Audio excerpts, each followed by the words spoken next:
ये कहानी है तीन दोस्तों की। ये कहानी है एक रोड ट्रिप की। ये कहानी है अर्जुन, कबीर और रोहित की, जिन्होंने एक पीसफुल वेकेशन प्लान किया था, मगर उन्होंने अपनी जिंदगी का कभी ना भूलने वाला सबसे भयानक डर का सामना किया। इन तीनों दोस्तों ने प्लान बनाया कि वीकेंड पे दिल्ली से शिमला तक का एक रोड ट्रिप करेंगे, वो भी अपनी गाड़ी में। लेकिन वहां पीक सीजन होने की वजह से इनको कोई होटल में रूम नहीं मिला।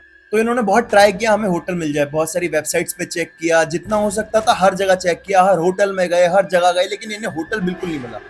ये बहुत ज्यादा परेशान हो गए। परेशान होते होते गाड़ी लेके जब इधर उधर पहाड़ों पे घूम रहे थे, तभी इन्हें एक पहाड़ पे बाबा मिले। उन बाबा ने इनको बोला कि बेटा देखो, यहाँ पे तो होटल मिलेगा नहीं, पीक सीजन है, और शहर तो बिल्कुल भूल ही जाओ कि शिमला मेन सिटी में तुम्हें कहीं भी होटल का एक कमरा भी मिलेगा। हाँ, ये एक हिल नंबर 13 है, उसके रास्ते पे जाओ, वहां एक गेस्ट हाउस है, वहां तुम्हें रूम जरूर मिल जाएगा।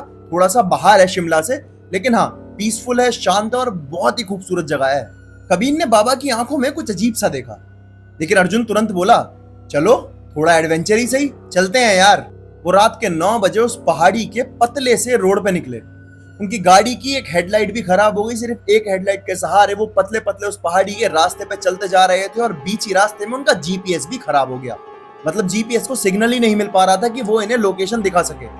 कबीर काफी स्मार्ट था। कबीर ने अपने फोन में वो लोकेशन ऑलरेडी सेव कर रखी थी, तो ये उस लोकेशन का सहारा ले लेके अपने होटल तक पहुंच गए।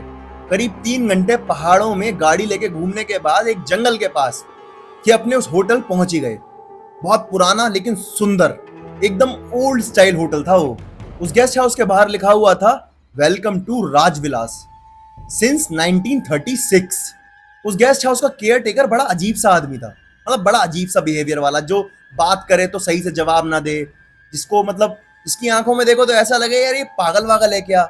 मतलब एक ऐसा बीमार आदमी लगता था वो, कि वो मानसिक रूप से बीमार है। और उसका नाम शायद श्यामलाल था।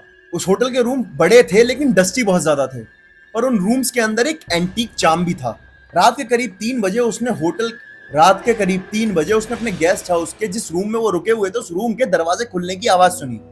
कबीर ने कबीर ऐसा हो गया यार, हमारे रूम का दरवाजा किसी ने क्यों खोला। पहले उसको लगा केयर टेकर है। जब थोड़ा उसने इधर उधर ऐसे करके झांका, तो उसने देखा वहां पे एक व्हाइट साड़ी में औरत खड़ी हुई है हॉल के अंदर। उसे लगा शायद कोई और गेस्ट है, लेकिन वो थोड़ा सनक गया था कि हमारी प्राइवेसी ऐसी कोई ब्रीच थोड़ी कर सकता है। अभी मैं जाके इससे बात करता हूँ, अभी इसको सुनाता हूँ। वो जल्दी से हॉलवे की तरफ भागा, लेकिन जब वो हॉल में पहुंचा उसने देखा वहां कोई है ही नहीं। उसी वक्त उस रूम के अंदर एक फोन था। वो फोन बजा बहुत जोर से, ओल्ड स्टाइल फोन। उन्होंने फोन उठाया और फोन के अंदर एक सन्नाटा था।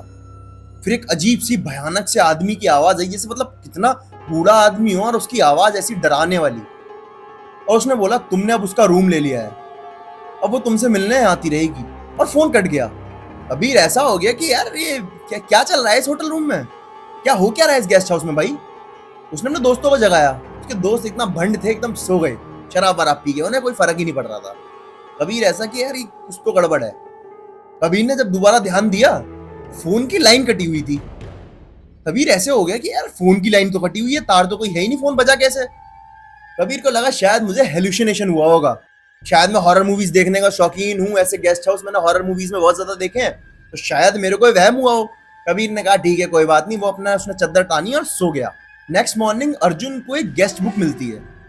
उस गेस्ट बुक के अंदर एक लास्ट एंट्री थी 1974 की, और उस एंट्री के नीचे लिखा हुआ था बहुत बोल्ड शब्दों में, कैपिटल लेटर्स में, उस रूम में रहना सेफ नहीं है, मीना अभी भी यहीं रहती है। अर्जुन बहुत कंफ्यूज था। उसने कबीर को ये बात बताई। कबीर और ये सब मिलके गए केयर टेकर के पास कि भाई ये क्या मसला है, क्या है, क्या ये क्या चक्कर है, गेस्ट बुक में ऐसा लिखा हुआ है, रूम में ऐसी ऐसी चीजें हो रही हैं।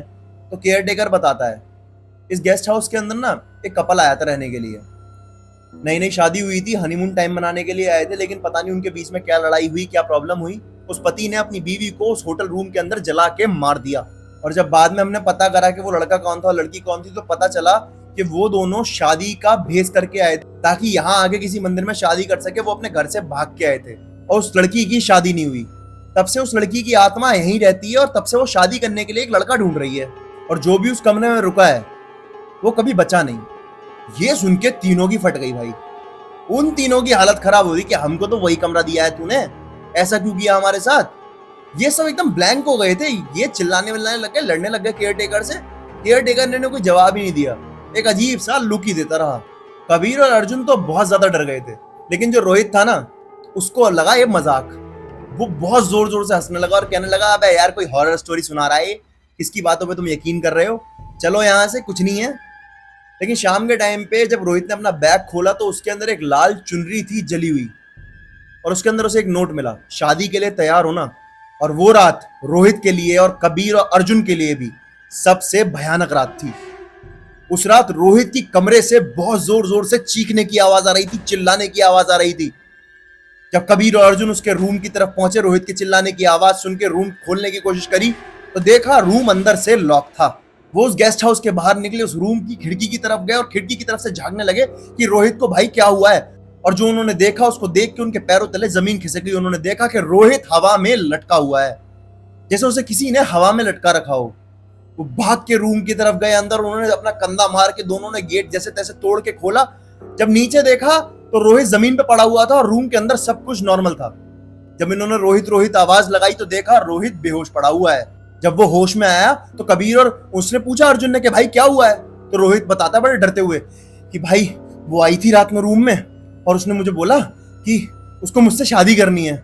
मैंने मना कर दिया तो वो रात में मुझे उठा के अपने साथ ले गई और मैं रात भर ना उसी के साथ था। बस उसी टाइम कबीर ने डिसाइड कर लिया अभी रात ज्यादा है, अभी तो हम यहाँ से निकल नहीं सकते, पहाड़ों का रास्ता खराब है, गाड़ी की एक हेडलाइट भी खराब है। कल सुबह होते ही पहला काम यह होगा इस गेस्ट हाउस को छोड़ना। उस टाइम श्यामलाल भी वहीं मौजूद था। श्यामलाल ने रोहित की हालत देखी और उसको रोहित पे बड़ा अफसोस होने लगा।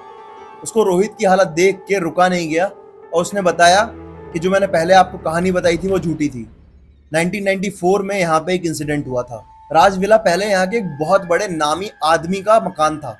उसकी पूरी फैमिली यहीं रहा करते थे और वो राजा महाराजाओं की फैमिली से आते थे, तो उनका रहन सहन भी वैसा ही था। वो इस विला को अपनी हवेली, अपना महल माना करते थे। उन्होंने अपनी बेटी मीना की शादी जबरदस्ती किसी और से फिक्स कर दी थी। उसने बताया कि मैं किसी और से प्यार करती हूँ, लेकिन ये उसके पिताजी को बिल्कुल मंजूर नहीं था। उनको ये लग रहा था कि अगर मेरी बेटी किसी और से शादी कर लेगी जिससे मैंने बोला उससे नहीं करेगी तो मेरी इज्जत पे बात आ जाएगी, लोग समाज में मेरा मजाक उड़ाएंगे, मेरा पूरा परिवार समाज में किसी से आंखें नहीं मिला पाएगा और हमारी बहुत बदनामी हो जाएगी।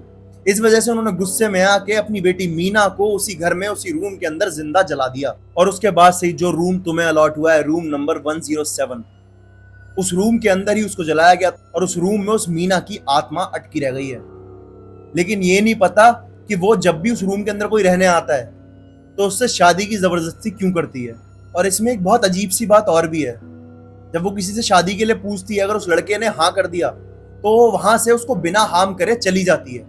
लेकिन अगर वो मना कर देता है, वो उसको धुतकार देता है, उससे ऐसे कहता है नहीं करनी शादी, या उस भूत उस आत्मा से बहस करने लगता है, तो वो उसकी जान ले लेती है। जैसे तैसे रात काटते हैं उस रूम के अंदर।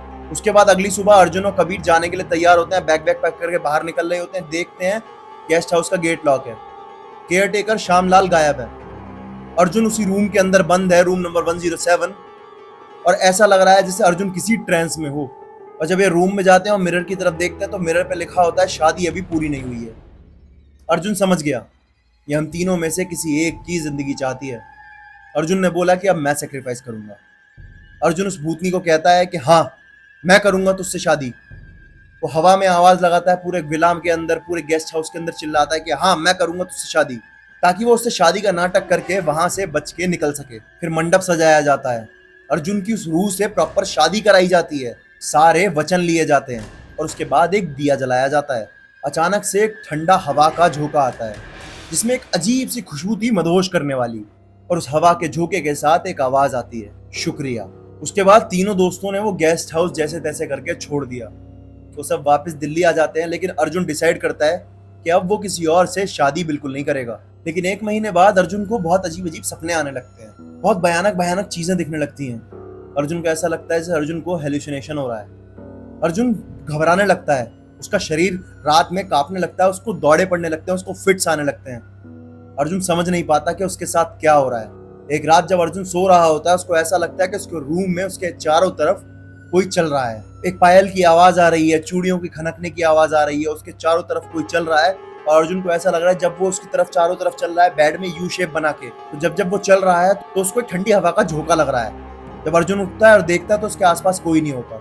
अर्जुन फिर सोने की कोशिश करता है, सोने की कोशिश करता है तो उसको वही लड़की दिखाई देने लगती है सपने में। अर्जुन बहुत ज्यादा घबरा जाता है। अर्जुन कबीर को फोन करता है, रोहित को फोन करता है, लेकिन अर्जुन के फोन में नेटवर्क नहीं होता। अर्जुन अपने घर वालों को फोन मिलाने की कोशिश करता है। अर्जुन अपने रूम के बाहर अपने लैंडलॉर्ड को नीचे आवाज लगाता है। वो सारी कोशिशें करके देख लेता है, लेकिन उसकी आवाज ना बाहर जा रही होती है। उसको ऐसा लगता है वो किसी साउंड प्रूफ कमरे में बंद है। अर्जुन जैसे तैसे करके सोता है, लेकिन थोड़ी देर बाद उसको ऐसा लगता है कि उसकी छाती पे कोई आके बैठ गया है। अर्जुन भड़बड़ा के उठ पड़ता है। वो अपने कमरे की सारी लाइटें जलाता है, और जब वो शीशे पे देखता है, शीशे पे लिखा होता है खून से कि तुमने शादी तो मुझसे करी थी, अब निभानी भी पड़ेगी। तब अर्जुन समझ जाता है कि वो जो रूह जिससे उसने शादी करी थी वो शिमला छोड़ के उसके साथ आ गई है, और वो रूह उसको अपना पति मानने लगी है। उसी रात अर्जुन अपना बैग उठाता है, अपना सारा सामान पैक करता है, अपनी कंपनी को रेजिग्नेशन मेल करता है और कहीं चला जाता है। कबीर और रोहित वापस आते हैं अर्जुन को देखने के लिए। जब अर्जुन से उनका कांटेक्ट नहीं हो पाता तो वो नोटिस करते हैं कि अर्जुन उनके आसपास है ही नहीं। अर्जुन का कोई ट्रेस ही नहीं मिल रहा है। उसके घर पे जाते हैं, गांव में जाते हैं, नहीं मिल रहा है। पुलिस में जाते हैं, पुलिस भी ढूंढती है, नहीं मिल रहा है। कई महीने बीत जाते हैं, करीब 3-4 साल बीत जाते हैं, अर्जुन नहीं मिलता। लेकिन एक दिन रोहित और कबीर को साथ में एक सपना आता है जिसमें अर्जुन होता है। अर्जुन उनसे पता है क्या बोलता है कि तुम लोगों ने दोस्ती बखूबी निभाई, बस मेरे घर वालों का ख्याल रखना, शायद मैं कभी वापस नहीं आऊंगा। और उसके बाद उन दोनों की आंख खुल जाती है और वो समझ जाते हैं कि हमारा दोस्त अर्जुन जा चुका है। आपको क्या लगता है, क्या हिल नंबर 13 के गेस्ट हाउस राजविलास में कोई बचा होगा? और अगर आप कभी ऐसे विला में या ऐसे गेस्ट हाउस में रुकने के लिए जाएं, कभी भी शिमला की तरफ, तो भाई रूम नंबर 107 अगर आपको अलॉट हो तो बिल्कुल मत लेना। ये मेरी आपको सलाह है। और अगर आपकी ऐसी कोई स्टोरी है तो आप मेरे को बिल्कुल सुनाएं। आप मेरे को द ओनली नकुल करके मेरा इंस्टाग्राम पे पेज है, वहाँ आप मेरे को डीएम करें। आपकी कहानी मैं सुनाऊंगा, आपको मैं अपने यूट्यूब चैनल पे शाउट आउट भी दूंगा। मैं आपकी कहानी को आपके नाम से बताऊंगा, कोई क्रेडिट नहीं लूंगा। और हाँ, आप मेरे को मेल भी कर सकते हो अपनी स्टोरी, और आप मेरे को कमेंट में लिख के भी बता सकते हो कि आपकी अगर कोई ऐसी कहानी है तो। और हाँ, एक चीज़ और, आपको क्या लगता है कि अर्जुन के साथ क्या हुआ होगा? अब हम मिलेंगे अगली वीडियो में। तब तक के लिए आप मेरे चैनल को सब्सक्राइब कर दो, ताकि मैं आपके लिए ऐसी इंटरेस्टिंग और अच्छी वीडियोस रोज़ लाता रहूं। मिलते हैं अगली वीडियो में कल।